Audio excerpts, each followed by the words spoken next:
Your silence is a typewriter ghost, pounding the same 3 keys. That's the Morse code of a boy who's become a comma in someone else's sentence. The women? They're just punctuation marks, exclamation points in heels, semicolons of sweat, ellipses of breath between the spankings.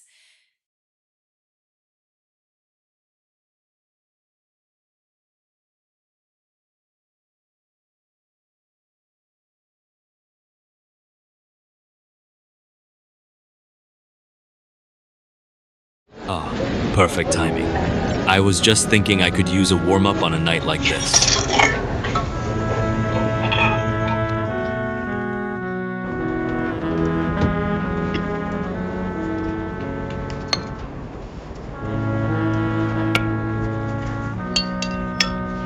Well, hello.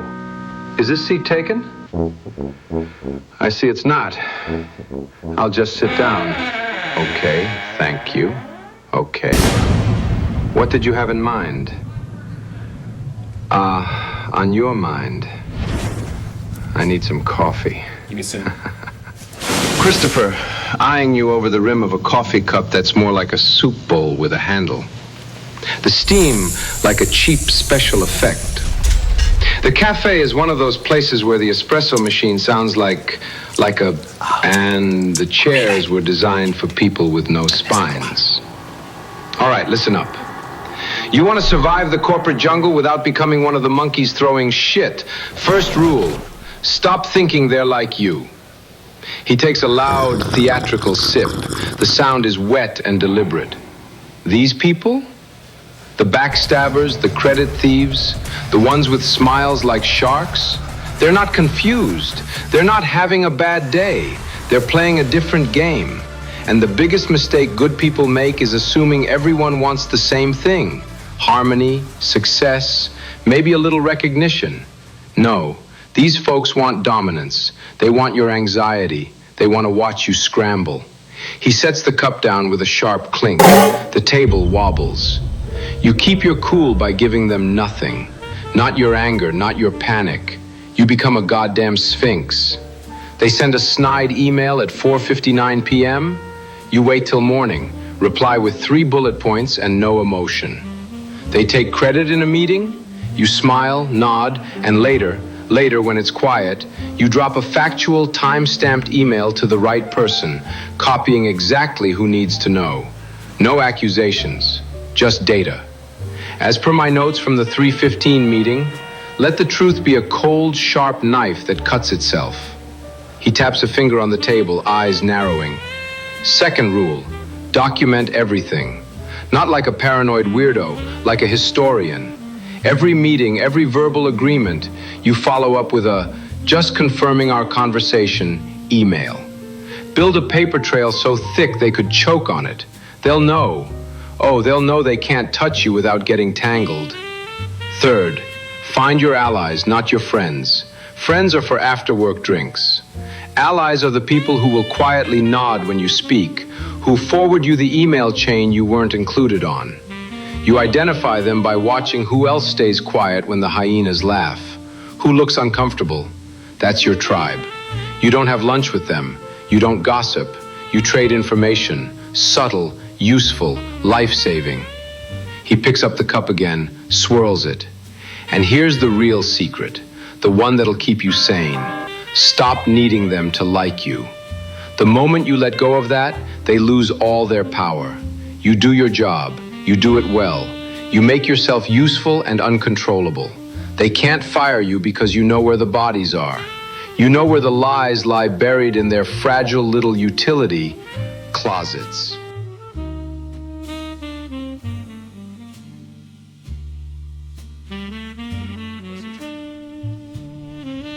The cafe door chimes, a sound like a spoon hitting a tin can, and the woman walks in.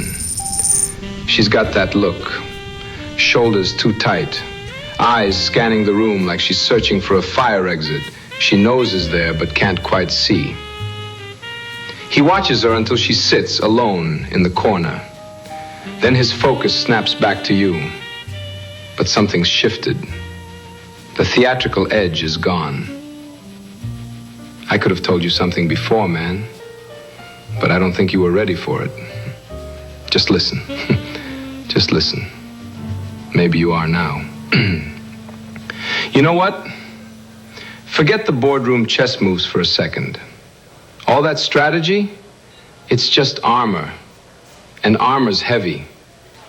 He pushes his coffee cup away, sloshing a little dark liquid onto the table. Doesn't wipe it. Here's the thing nobody tells you. The real danger isn't losing your job. It's losing the part of you that cares about the work. The psychopaths and assholes, they can smell when you're still trying to matter in a place that rewards not mattering. That's what they're really feeding on. Not your panic, but your hope.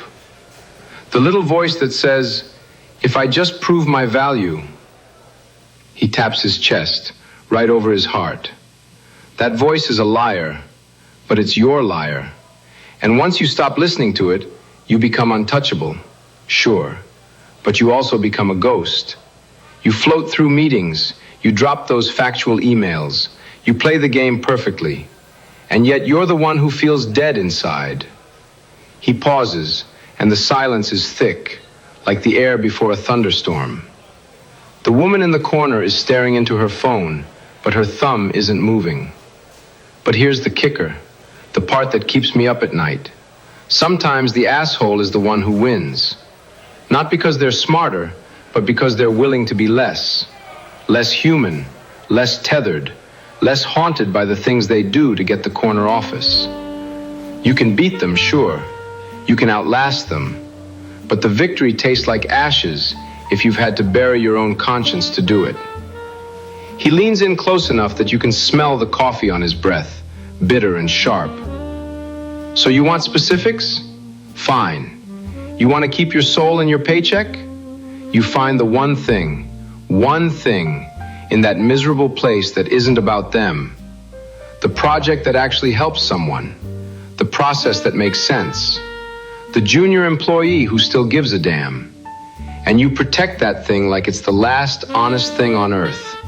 You make that your mission, not the promotion, not the praise. You let the hyenas have their scraps. You're not there for the feast.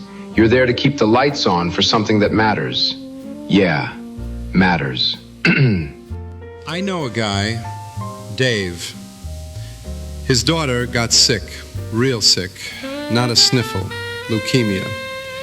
He needed time off, needed money. Company said, sure, family first, while sharpening the knife. Rain-soaked woman, hair plastered to her face, slides into the booth farthest from the light. She's not looking at the menu. They didn't fire him. That's for amateurs. They restructured, moved his role to a hub 3 states away, offered him the opportunity to relocate, 2 weeks to decide. His daughter's in chemo. He says, I can't.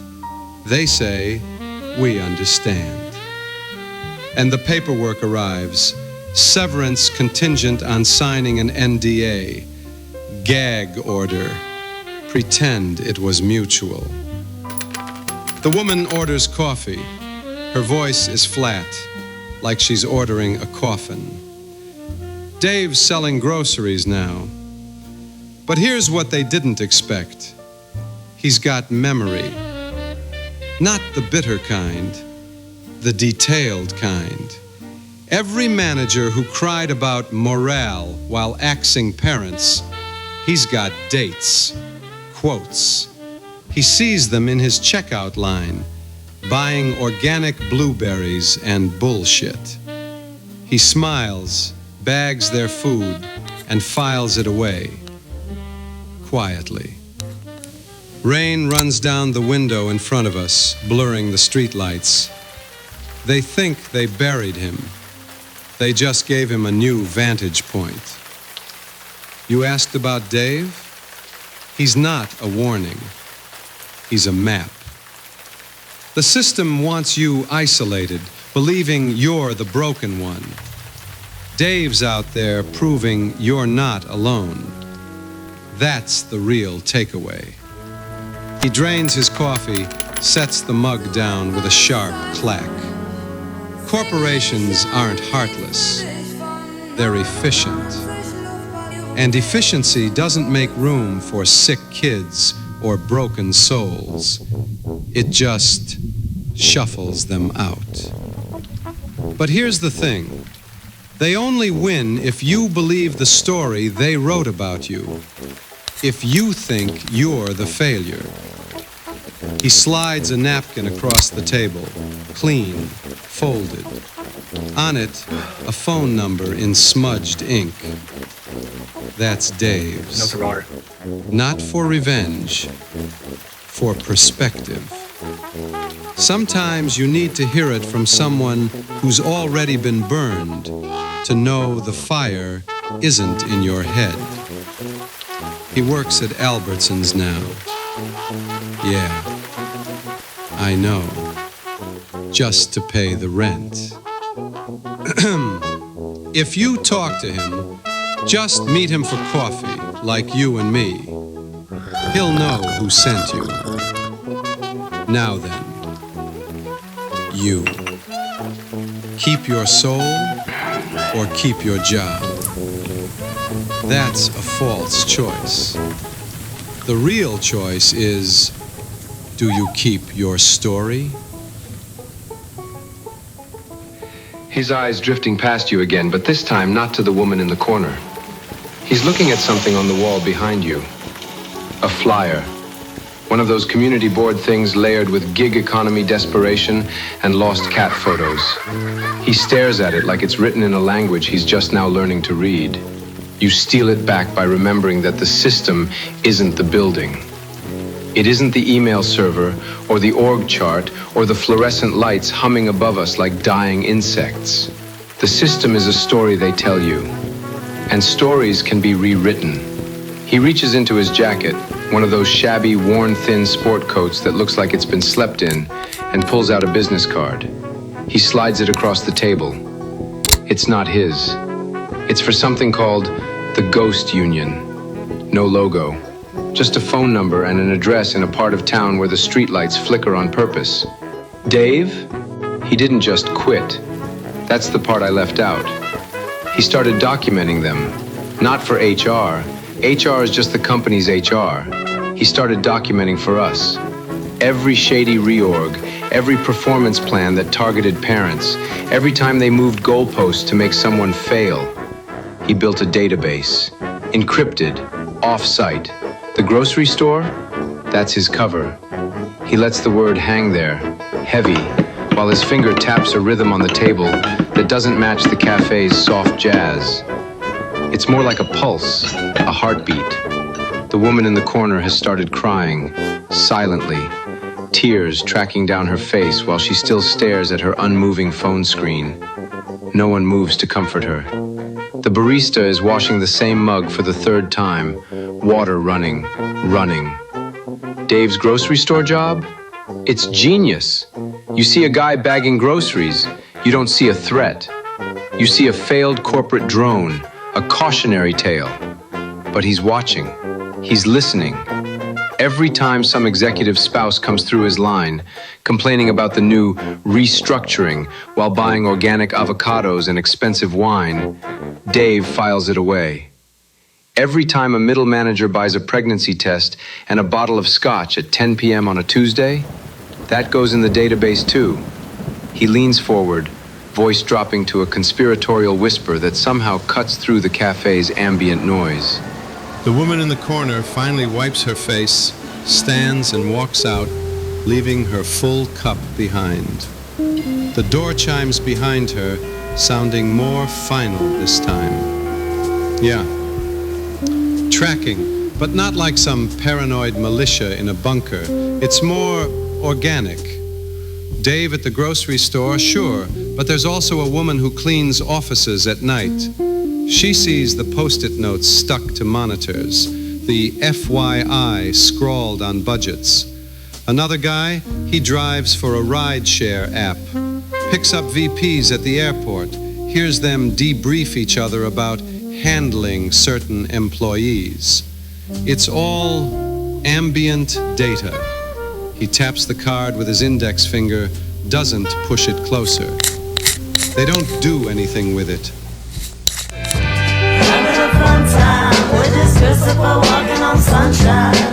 Do anything with it, not directly. No blackmail, no revenge porn. That's amateur hour. They just share it quietly. So when some manager starts circling you, dropping hints about performance issues, someone might casually mention, "Hey, that guy's got a pattern. 3 people in 2 years, all parents, all had the same complaints you just made." He picks up his coffee, finds it empty, sets it back down with a soft clunk. You asked how to keep your soul and stay in the system. I'm not in love, so don't forget it. It's just a silly phase I'm going through.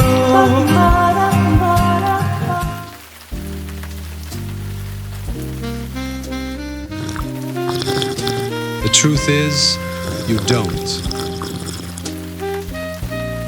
You let the system think you've handed it over. You wear the mask, you play the part, but you keep the real thing here. He taps his chest again, harder this time, a hollow thump. You join the ghost union not to fight them. That's what they expect. That's what they want. Another disgruntled employee they can label and dismiss. You join to remember who you are when they're not looking. To have people who'll nod when you say, "This is wrong," and not follow it up with, "But that's just how it is." He folds the card, tucks it back into his jacket. It's not easy. Some days you'll feel like a traitor to yourself. You'll sit in meetings and bite your tongue so hard you taste blood. And you'll wonder if you're just a coward. But then you'll get a text, a random number, no name, that says, "FYI, your boss applied for a job in Seattle. Budget freeze incoming." And you'll know you're not crazy. You're not alone. He stands, dropping a few crumpled bills on the table. The coffee stain has spread into a shape that looks vaguely like a continent. The system wants you isolated. It wants you to believe your sanity depends on their approval. It doesn't. It depends on the quiet network of people who refuse to let them have the last word on who you are. He starts to walk away, then remembers one last piece of advice. He looks at you for a long second, then a short, sharp bark of a laugh. Yeah, Dave did. So can you. He crumples his empty sugar packet, flicks it into the ashtray. But Dave also cried in his car for 6 months, lost 20 pounds, almost lost his marriage. So when I say you can, I don't mean it's pretty, I mean it's possible. He leans back, studying you. The question isn't can you, it's will you pay the price to keep the part of yourself they can't touch. Dave paid it. He's still paying it, one grocery bag at a time. The woman in the corner stirs her coffee with a spoon, even though there's nothing in it but black coffee. The sound is slow, deliberate. You want the truth? Most people don't. They talk about their soul like it's a Netflix subscription, something they can pause and come back to. It's not. You either feed it or you starve it. Dave chose to feed his. even when it meant eating shit for a while. He taps the napkin with Dave's number. Call him. Don't call him. But don't pretend you're still deciding. You decided the second you asked me how to keep your soul. Now you're just figuring out the cost. He stands, drops a few more crumpled bills on the table. And that woman, she's not crying about the rain. She's crying because she just got the same opportunity Dave got. I can tell by the way she's holding her phone, like it's a verdict, not a device. He pulls out a pen, scribbles something on another napkin, and slides it across to you. Ghost Union orientation is Tuesday. Same address. Bring nothing. Say nothing. Just listen. He nods toward the woman. She'll be there. So will a dozen others. All of them thinking they failed. All of them about to learn they were just reassigned to the resistance. He turns to leave, then pauses at your shoulder. One last thing. Dave says the hardest part isn't the pay cut. It's the silence. You'll want to scream what you know. Don't. Screaming's what they expect. Quiet? Quiet makes them nervous. The door chimes. He's gone. The woman in the corner finally looks up. Her eyes meet yours. She doesn't smile, but she doesn't look away either. He stops, turns back, one hand on the back of the chair. The cafe noise seems to dip for a second. Look, maybe you don't stay. Maybe you leave. That's the real advice. He crouches down, bringing himself to eye level, voice low and urgent. The system doesn't just take your time. It takes your belief that you deserve peace. And one day you wake up and you're not just working for them, you're praying to them for approval, for safety. And that's when you gotta go.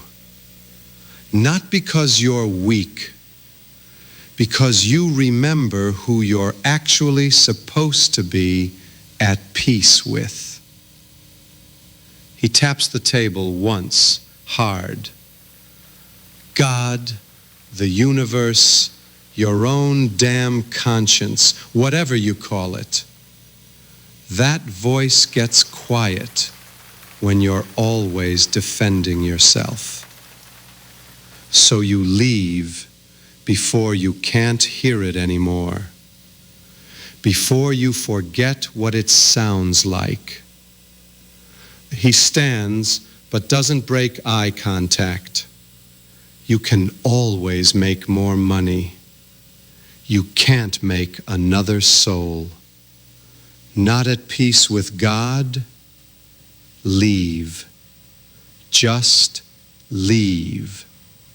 The world is bigger than their little empire of assholes. He turns and walks out, and he's gone. The silence in the cafe settles like dust after a slammed door. The barista finally puts down the mug, wipes her hands on her apron, and looks at the empty table. The business card is still there, half hidden under a crumpled napkin. You sit alone, the coffee stain spreading into an ink blot that could mean anything. Outside, the bus screams past again, brakes shrieking, and for a moment you think you see him, just a silhouette against the dirty window, before the city swallows him whole. The card waits. The message is clear. The man you are is new again. Hast du etwas Zeit für mich? Singe ich ein Lied für dich von 99 Luftballons auf ihrem Weg zum Horizont. Denkst du vielleicht grad an mich? Singe ich ein Lied für dich von 99 Luftballons. Und dass sowas von sowas kommt.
Kriegsminister gibt's nicht mehr und auch keine Düsenflieger.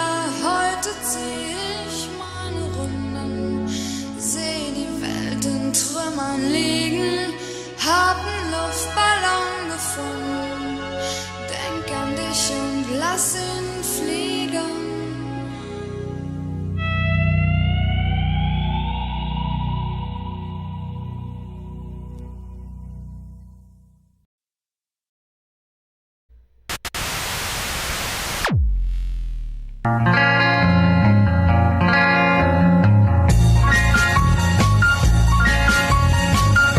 As I walk along, I wonder what went wrong with our love, a love that was so strong.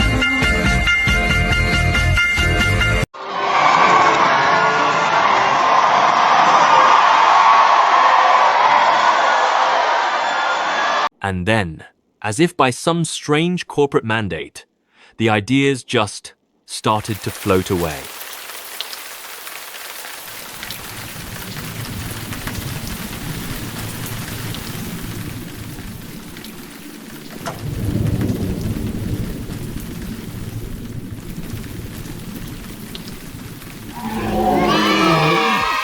One more more thing. The guy who runs it sounds like a balloon with a slow leak. High, squeaky voice like a cartoon mouse. Don't let it shake you. Looks lie. Voices lie. He stands, slides the napkin with the address closer. It's what's inside that matters. The squeak is just cover noise. He turns toward the door, pauses. See you Tuesday. Maybe. Or not. Your call. He walks out, the door chimes. The woman in the corner wipes her eyes, stands, and follows.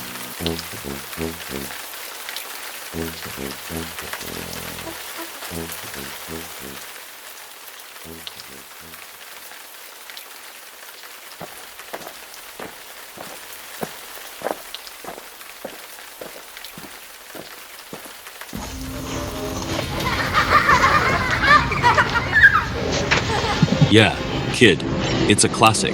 Some things just get funnier.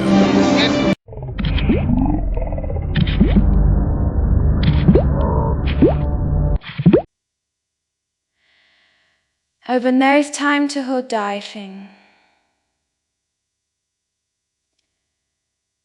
I all be live do I fo. Don't squirm, dear. People are watching. You must maintain appearances. I hate this. Her hands feel like spiders. Your silence is a typewriter ghost, pounding the same 3 keys.